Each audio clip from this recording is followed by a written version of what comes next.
Alexander Marks with the Nevada State Education Association. Let's set the scene. The Nevada film marquee reads Waste Side Story, directed by Schools Over Studios. Rated F, like our education rankings, for fiscal recklessness and misplaced priorities, where Nevada ranks 47th in per pupil funding with the largest class sizes in the nation. Just one day after this body approved a meager $2 increase in per pupil funding, this body is considering handing $1.65 billion in public money to Hollywood. It sounds like a fantasy film, but in Nevada, it's a documentary.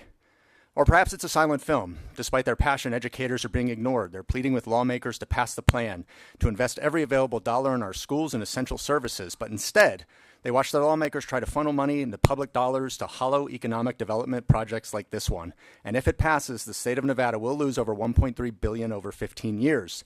You heard from Guy Hobbs, who's also the chair of the Commission on School Funding. They've provided that roadmap to fully fund our schools. He knows better than anyone that these tax credits don't generate enough revenue for this state and wouldn't help our schools. And in fact, the only mention of the film industry in the plan is related to extending the sales tax to downloading digital movies. But instead of giving that plan the green light and using reserves to meet the $604 million our schools need, it's been shelved for a massive historic subsidy at the worst possible fiscal moment. Nevada education needs the blockbuster budget. Hollywood doesn't need to bankroll its blockbusters with Nevada's budget. You do not solve systemic issues by starving our schools and feeding the rich. So here's the moral of the story. Education is economic development. States with strong public schools attract families, fuel long-term investment, and draw businesses looking for skilled workforce. While our schools are stuck in a tragedy with a financial cliffhanger, the legislature is working hard to ensure Hollywood executives get to walk off with public money and live happily ever after. We say schools over studios because that's the script that should be written. Public funds should serve the public good, not subsidize corporate profits. The credits have not yet rolled on the 83rd session, and this committee has the opportunity to rewrite this ending and put essential services like education at the center of our budget, not on the cutting room floor. Thank you. Thank you, Chair. Brian Wallace, a teacher and Vice President of the Nevada State Education Association, who has been the voice of Nevada educators and our support professionals for 125 years.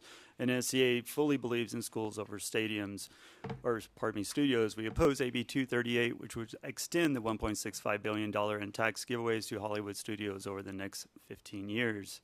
NSEA has been engaged on all this session on the K-12 budget, asking the legislature to reject the governor's proposed $2 budget. Instead, we called on the governor and the legislature to pass the plan offered by the Commission on School Funding to reach optimal funding for our students. However, yesterday's actions taken in the K-12 Budget Committee indicate that $2 is all Nevada students will get next year.